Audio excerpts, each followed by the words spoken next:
नमस्कार दोस्तों, मेरा नाम है रोहित खत्री और मैं स्वागत करता हूं आपका अपने यूट्यूब चैनल जिसका नाम है स्टडी विद रोहित खत्री।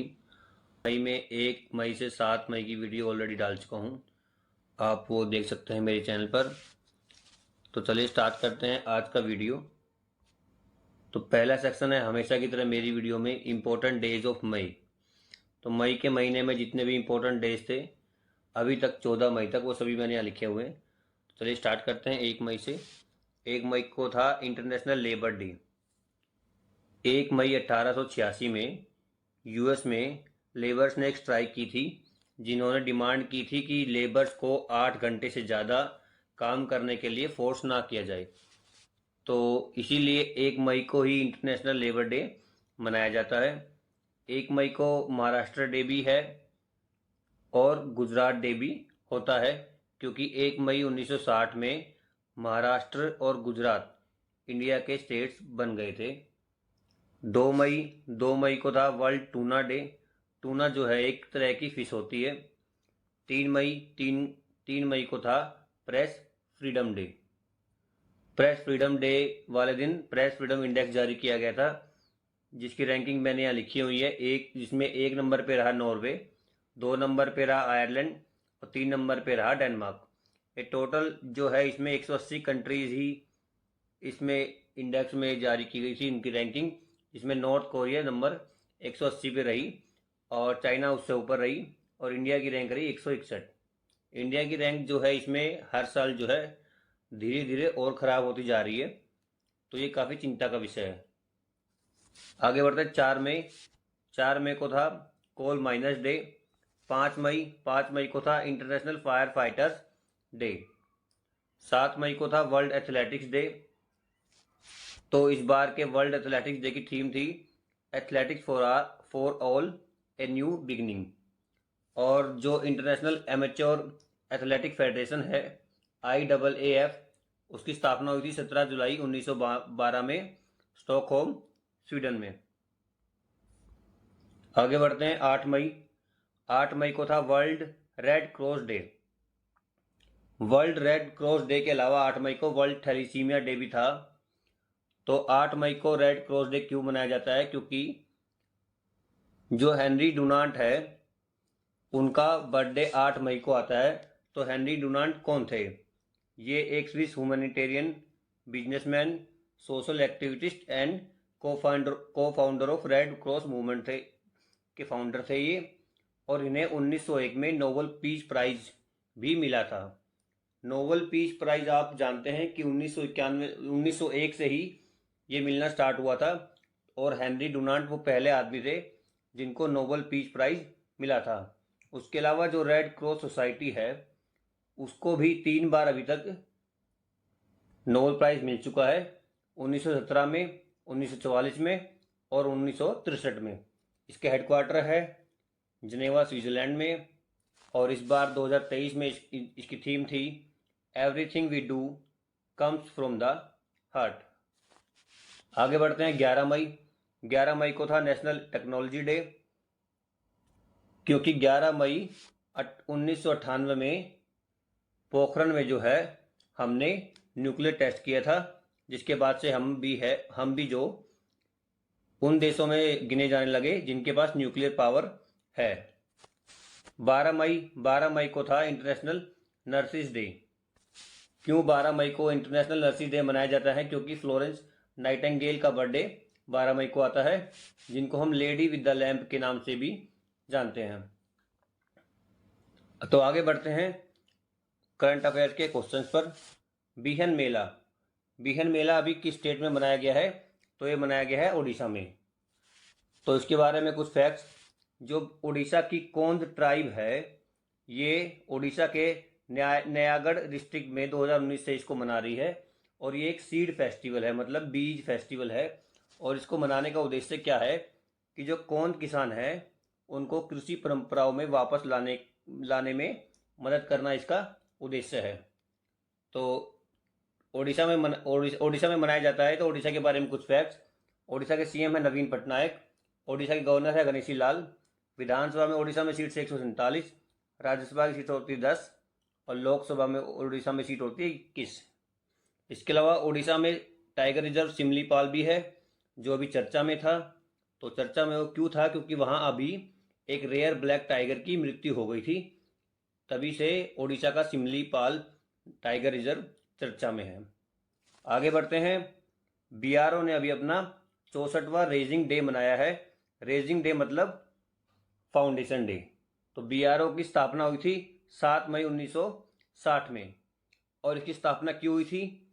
ताकि जो नॉर्थ और नॉर्थ ईस्ट में जो हमारे दूसरी कंट्री से जो बाउंड्री स्टेट्स हैं, बॉर्डर स्टेट्स जो हैं, उनमें वहाँ जो है सड़क का जो निर्माण है वो तेज़ी से किया जा सके।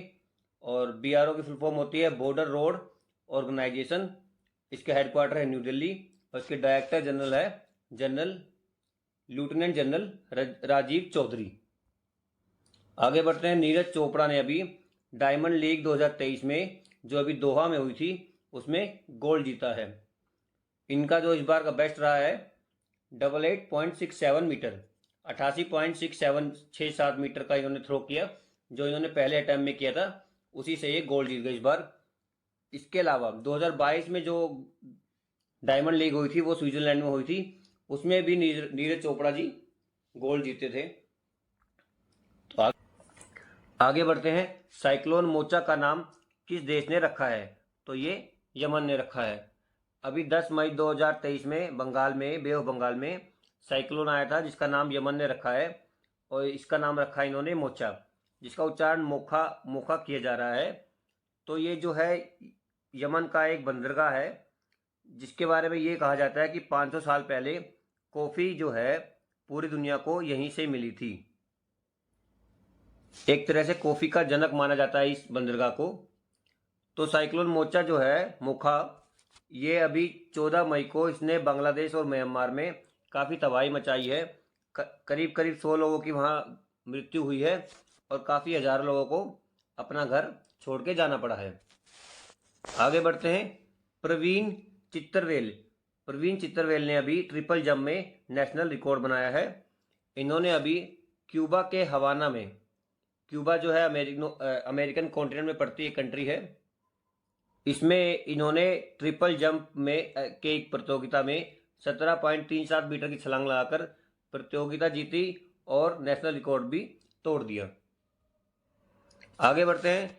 मियामी ग्रैंड प्रिक्स 2023 अभी मैक्स वर्स्टपन ने जीती है। मैक्स वर्स्टपन ने इसके अलावा बहरीन और अबू धाबी ग्रैंड प्रिक्स भी जीती थी। मैक्स वर्स्टपन जो है वो रेड बुल के ड्राइवर है और इन्हीं के साथ ही दूसरे जो हैं सर्गियो पेरेज, इन्होंने 2023 अजरबैजान ग्रैंड प्रिक्स और सऊदी अरब ग्रैंड प्रिक्स भी इन्होंने जीती थी सर्गियो पेरेज ने। ग्रैंड प्रिक्स के बारे में छोटा सा फैक्ट आपको बताता हूँ कि जो रेस है लगभग 305 किलोमीटर या 190 माइल की होती है। आगे बढ़ते हैं। 2023 एशियन वेटलिफ्टिंग चैंपियनशिप ये कहाँ हुई है? ये साउथ कोरिया के जिंजू शहर में हुई है और ये 5 से 13 मई के बीच हुई है। इसमें इंडिया ने जो है 3 सिल्वर मेडल जीते हैं, जिसमें से 2 तो बिंदिया रानी देवी ने जीते हैं 55 किलोग्राम कैटेगरी में और एक जीता है जर्मी लाल रिनुंगा ने। साउथ कोरिया की जो लार्जेस्ट सिटी है और कैपिटल है वो है सियोल और साउथ कोरिया के प्रेसिडेंट है यूनसुक योल। आगे बढ़ते हैं। एशियान का भी 42वां शिखर सम्मेलन हुआ है। ये कहाँ हुआ है? ये हुआ है इंडोनेशिया में। तो इस बार के जो 42वें शिखर सम्मेलन का जो विषय है वो है Asian affairs epicentre of growth. ASEAN में जो है टोटल 10 कंट्रीज है, Brunei, Cambodia, Indonesia, Laos, Malaysia, Myanmar, the Philippines, Singapore, Thailand and Vietnam. ASEAN का जो सेक्रेटेरिएट है वो है जकार्ता में और इसकी स्थापना हुई थी 8 अगस्त 1967 में। एशियान की जो फुल फॉर्म है वो है association of south east Asian Nations. ये है मैप उन 10 कंट्रीज का जो एशियान में है, तो आप इसको देख सकते हैं। आगे बढ़ते हैं। तुंगना टेम्पल जो है अभी काफ़ी चर्चा में है। ये कहाँ है? ये उत्तराखंड में है। तो ये चर्चा में क्यों है? क्योंकि तुंगना टेम्पल को अभी उत्तराखंड की सरकार ने नेशनल मॉन्यूमेंट बनाने की घोषणा की है। तो तुंगना टेम्पल के बारे में कुछ फैक्ट आपको बताता हूँ। आप जानते हैं उत्तराखंड में पंच केदार नाम से भगवान शिव के 5 प्रमुख मंदिर है, जो है केदारनाथ, तुंगनाथ, रुद्रनाथ, मध्यमेश्वर और कल्पेश्वर। तुंगनाथ जो है इसमें सबसे ऊंचा भगवान शिव का मंदिर है, जिसकी ऊंचाई लगभग 12,000 फीट पर है, और ये है तुंगनाथ टेम्पल की इमेज। तो उत्तराखंड के बारे में कुछ फैक्ट मैं आपको बताता हूं। उत्तराखंड के सीएम है पुष्कर सिंह धामी, उत्तराखंड के गवर्नर है गुरमीत सिंह, और विधानसभा में उत्तराखंड में 70 सीट्स हैं, राज्यसभा में 3 सीट है और लोकसभा में 5 सीट है। तो इसके अलावा उत्तराखंड में अभी ऑपरेशन मर्यादा भी चालू हुआ है, जो कि धार्मिक स्थलों पर गंदगी फैलाना और हुड़दंग करने वालों, मादक पदार्थ का सेवन करने वालों के खिलाफ पुलिस जो है कार्रवाई करेगी। उत्तराखंड के बारे में एक और फैक्ट, उत्तराखंड का जो माना विलेज है, इसको भारत का पहला विलेज घोषित किया गया है। उत्तराखंड के प्रमुख नेशनल पार्क वो है Jim Corbett national park, Rajaji national park, valley of flowers और नंदा देवी नेशनल पार्क। आगे बढ़ते हैं। आईसीसी ने अभी अप्रैल मंथ के लिए प्लेयर ऑफ द मंथ की घोषणा की है, तो वो खिताब जीता है फखर जमान और नेरुमोल चवई ने। फखर जमान जो है वो मेंस कैटेगरी में है और ये पाकिस्तान के खिलाड़ी हैं, और नेरुमोल चवई जो है थाईलैंड की कप्तान है। इसके अलावा मार्च के जो विनर्स थे वो भी मैंने यहाँ लिखे हुए हैं, जो थे साकिब अल हसन और हेनरीता इसामवे। बढ़ते हैं क्वेश्चन नंबर 11 की तरफ।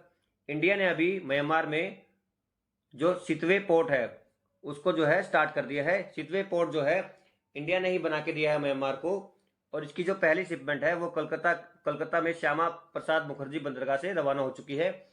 तो म्यांमार की जो कैपिटल है वो है नेपीदीव, और म्यांमार के जो प्रेसिडेंट है वो है मिंट स्वे। बढ़ते हैं क्वेश्चन नंबर 12 की तरफ। फिंच रेटिंग ने अभी इंडियन जीडीपी फाइनेंशियल ईयर 2023-24 के लिए 6% प्रिडिक्ट की है। इससे पहले फिंच ने जो है ये आंकड़ा 6.2% का दिया था, लेकिन फिंच ने अभी इसको चेंज कर दिया है, 6 पॉइंट पे इसको घटा के 6% कर दिया है। इसके साथ ही जो अभी तक जितने भी इंपॉर्टेंट ऑर्गेनाइजेशन ने इंडिया की रेटिंग्स जो है प्रिडिक्ट की है जीडीपी, वो मैंने सभी की सभी एक साथ लिख दी है, ताकि सारा डाटा आपको एक साथ मिल जाए। तो अंक डाट ने जो है ये फाइनेंशियल ईयर 2023 के लिए इंडियन जीडीपी 6% जो है प्रिडिक्ट की थी। वर्ल्ड बैंक ने 6.3% फाइनेंशियल ईयर 2024 के लिए प्रिडिक्ट की थी। IMF ने की थी 5.9% और OECD ने की थी 5.9%। क्रिसिल ने प्रिडिक्ट की थी 6%। तो इसी के साथ मैं इन जितनी भी संस्थाएं यहाँ लिखी हुई है इनके बारे में कुछ फैक्ट मैं आपको बताता हूँ। अंकडाट का जो हेडक्वार्टर है वो है स्विट्जरलैंड के जिनेवा में। वर्ल्ड बैंक और IMF का जो हेडक्वार्टर है ये होता है वॉशिंगटन डीसी में। वॉशिंगटन डीसी में IMF, वर्ल्ड बैंक के अलावा नासा का हेडक्वार्टर भी होता है। तो ये 3 इंपॉर्टेंट हेडक्वार्टर्स वॉशिंगटन डीसी में होते हैं। इन तीनों को आप एक साथ याद कर लेना। OECD का जो हेडक्वार्टर है वो होता है पेरिस फ्रांस में। OECD के अलावा यूनेस्को का हेडक्वार्टर भी होता है। तो आगे बढ़ते हैं क्वेश्चन नंबर 13 की तरफ। Laureus sportsman of the year 2023 ये किसे चुना गया है? ये चुना गया है अर्जेंटीना के फुटबॉल टीम के कैप्टन लियोन मेसी को। 2022 में जो फीफा वर्ल्ड कप है वो अर्जेंटीना ने ही जीता था, और अभी जो रैंकिंग आई थी फीफा की उसमें भी अर्जेंटीना टॉप पर रही थी। आगे बढ़ते हैं। पंजाब जो है पहला स्टेट बन गया है राइट टू वॉक जो है एनफोर्स करने वाला। राइट टू वॉक मतलब चलने का अधिकार। इसके तहत जो है साइकिल ट्रैक और फुटपाथ का निर्माण जो है अनिवार्य कर दिया गया है। किसी भी हाईवे पे या किसी भी रोड पर साइकिल ट्रैक और फुटपाथ जो है बनाना अनिवार्य हो गया है। तो पंजाब के बारे में कुछ फैक्ट। पंजाब के सीएम है भगवंत मान, जो कि आम आदमी पार्टी से हैं। पंजाब के गवर्नर है बनवारी लाल पुरोहित। पंजाब में जो विधानसभा में 117 सीट होती हैं, राज्यसभा में 7 सीट होती हैं और लोकसभा में 13 सीट होती हैं। इसके अलावा मैंने यहाँ पंजाब का मैप भी दिया है। पंजाब में जो है 25 जो है डिस्ट्रिक्ट होते हैं, तो उन सभी की जो है लोकेशन आप इस मैप में देख सकते हैं। इसके अलावा केरला जो है पहला राज्य बना था जिसने वाटर बजट को अडॉप्ट किया था। उसके अलावा हरियाणा जो है पहला स्टेट बना था जिसका जो रेलवे नेटवर्क है 100% इलेक्ट्रीफाइड हो गया था। तो आगे बढ़ते हैं। एंटोनियो कार्पजाल का भी देहांत हो गया है। ये कौन थे? ये मैक्सिको के फुटबॉलर थे ये पहले ऐसे फुटबॉलर थे जिन्होंने लगातार पाँच फुटबॉल वर्ल्ड कप खेले थे। अभी 93 वर्ष की आयु में इनका देहांत हो गया है। इसके अलावा जो इस मंथ जो भी अभी महत्वपूर्ण लोगों के देहांत हुए हैं वो सभी मैंने यहाँ लिख दिए हैं। महात्मा गांधी के पोते का भी देहांत हुआ था, जिनका नाम था अरुण मणिलाल गांधी। टोरी बोवी यूएस की ट्रैक एंड फील्ड के एथलीट थी, जिनकी मात्र 32 साल की उम्र में अभी उनका देहांत हो गया था। और प्रख्यात हिस्टोरियन रंजीत गुहा का भी देहांत हो गया था 100 वर्ष की आयु में। आगे बढ़ते हैं। इंटरनेशनल शूटिंग स्पोर्ट फेडरेशन, अभी इसका वर्ल्ड कप चल रहा है राइफल और पिस्टल का, बाकू अजरबैजान में। इसमें रिदम सांगवान, इन्होंने 10 मीटर एयर पिस्टल में ब्रॉन्ज मेडल जीता है। तो इस अभी पिछले बीते मंथ में जो भी स्पोर्ट्स के करंट अफेयर्स थे वो सभी के सभी मैंने एक साथ लिख दिए हैं। तो आइए मैं उनको आपको रिकॉल कराता हूँ। आईसीसी ने अभी टेस्ट रैंकिंग जारी की थी, जिसमें इंडिया नंबर 1 पर रहा था और ऑस्ट्रेलिया नंबर 2 पर रहा था। गोल्डन ग्लोब रेस अभी ये अभिलाष टोमी ने कंप्लीट की है और ये पहले ऐसे भारतीय बन गए हैं जिन्होंने गोल्डन ग्लोब रेस पूरी की है। 2023 बैडमिंटन एशिया चैंपियनशिप में सात्विक और चिराग की जोड़ी ने डबल्स में गोल्ड जीता था। पैरा बैडमिंटन इंटरनेशनल जो कि ब्राजील के साउ पोलो में हुआ था और इसमें इंडिया की मेडल टैली जो है 24 रही थी। इंडिया ने इसमें 6 गोल्ड, 7 सिल्वर और 11 ब्रोंज जीते थे। इसके अलावा वंतिका अग्रवाल जो है 11वीं महिला खिलाड़ी बनी थी भारतीय, जिन्होंने चेस मास्टर जो है जीता था। अभी फोर्ब्स की जो सबसे ज़्यादा हाईएस्ट पेड एथलीट्स की लिस्ट आई थी उसमें नंबर 1 पे रहे थे क्रिस्टियानो रोनाल्डो, नंबर 2 पे रहे थे लियोन मेसी और नंबर 3 पे रहे थे Kylian Mbappe. 2023 snooker world cup जो है वो जीता था लुका ब्रासिल ने, जो कि बेल्जियम के स्नूकर प्लेयर है। आगे बढ़ते हैं। मोनलाम चेमो जो है ये फेस्टिवल अभी कहाँ मनाया गया है? ये मनाया गया है लद्दाख में। तो ये है लद्दाख की इमेज। लद्दाख जो है आप जानते हैं अब यूटी बन गया है और इसी के साथ इंडिया में अब जो है 8 यूटी और 28 स्टेट हो गए हैं। तो मोनलाम चेमो की जो खासियत है वो क्या है कि 5 दिन का एक प्रेयर फेस्टिवल है। ये जो है बुद्धिस्ट मोंक और नन्स वर्ल्ड पीस और हैप्पीनेस के लिए ये त्यौहार मनाती हैं। तो लद्दाख के बारे में कुछ फैक्ट मैं आपको बताता हूँ। लद्दाख के एलजी हैं बीडी मिश्रा जी। लद्दाख जो है 31 अक्टूबर 2019 से इंडिया में अब एक यूनियन टेरिटरीज की तरह जाना जाता है। लद्दाख में सिर्फ 2 डिस्ट्रिक्ट हैं, एक है लेह और दूसरा है कारगिल। आगे बढ़ते हैं। एएसआई ने Govind Swarup life time achievement award की भी घोषणा की है। ये एएसआई ने पहली बार इस बार इसकी घोषणा की है। तो जो सबसे पहला जो अवार्ड है वो मिला है जयंत नारिलकर को। ये एक वैज्ञानिक है। एएसआई क्या है? एएसआई है एस्ट्रोनॉमिकल सोसाइटी ऑफ इंडिया, जिसकी स्थापना हुई थी 1972 में। इसके अलावा जो भी इंपॉर्टेंट अवार्ड्स अभी डिस्ट्रीब्यूट किए गए हैं वो सारे के सारे मैंने लिख दिए हैं, वो मैं आपको रिकॉल कराता हूँ। राज सुब्रमण्यम को प्रवासी भारतीय सम्मान से सम्मानित किया गया था। Business leader of the decade Kumar Mangalam Birla ji को सम्मानित किया गया था। World vaccine congress award 2023 Bharat Biotech को मिला है। और रामन मैग्सेसे अवार्ड 2023 ये दलाई लामा को मिला है। गोल्डमैन एनवायरमेंटल प्राइज 2023 ये अलेजेंड्रो कोराब को मिला है। और ऑस्ट्रेलिया का highest civil honour order of Australia ये रतन टाटा जी के 19वें सवाल पर who will be the new CEO of Twitter की नई सीईओ अब कौन बनेंगी? वो बनेंगे लिंडा या कारिनो। इनकी इमेज है। एलोन मस्क ने अभी इनको ट्विटर का नया सीईओ नियुक्त किया है। तो ट्विटर के बारे में कुछ फैक्ट मैं आपको बताता हूँ। ट्विटर की फाउंडेशन हुई थी 2006 में। ट्विटर के फाउंडर थे जैक डोर्सी। तो अभी हाल के दिनों में होने वाली नियुक्तियां मैंने यहाँ लिखी हुई हैं, वो मैं आपको रिकॉल कराता हूँ। अजय बंगा जी जो है वर्ल्ड बैंक के 14वें प्रेसिडेंट चुने गए हैं। सेंटियागो पीना ये पराग्वे के नए प्रेसिडेंट चुने गए हैं। मिगेल दियाज कैनल ये क्यूबा के लगातार दूसरी बार प्रेसिडेंट चुने गए हैं। और हमजा यूसुफ ये स्कॉटलैंड के पीएम चुने गए हैं। तो बढ़ते हैं अपने वीडियो के आखिरी सवाल की तरफ, जो है फास्टेस्ट 15 आईपीएल हिस्ट्री। आईपीएल के इतिहास में मात्र 13 गेंदों में 50 रन पूरे करने वाले खिलाड़ी का नाम है यशस्वी जायसवाल। ये राजस्थान रॉयल्स से खेलते हैं। इसके अलावा आईपीएल में अभी विराट कोहली ने 7000 रन पूरे कर लिए हैं और ये पहले खिलाड़ी बने हैं जिन्होंने आईपीएल में 7000 रन पूरे कर लिए हैं। फास्टेस्ट टू टेक 100 विकेट्स ये सबसे ज़्यादा तेज गति से 100 विकेट जो है कगिसो रबाडा ने लिए हैं। तो यहीं तक था आज का मेरा करंट अफेयर का वीडियो।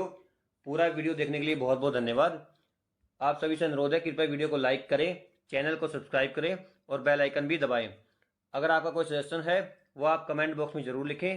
और PDF के लिए आप मेरे टेलीग्राम चैनल, इसका नाम है स्टडी विद रोहित खत्री, उस पर आप इस सेशन की PDF प्राप्त कर सकते हैं। rohitKhatri.rk मेरे इंस्टाग्राम पेज का नाम है, जहां पर मैं स्टडी रिलेटेड कंटेंट डालता रहता हूं। तो मिलते हैं अगली वीडियो में। धन्यवाद।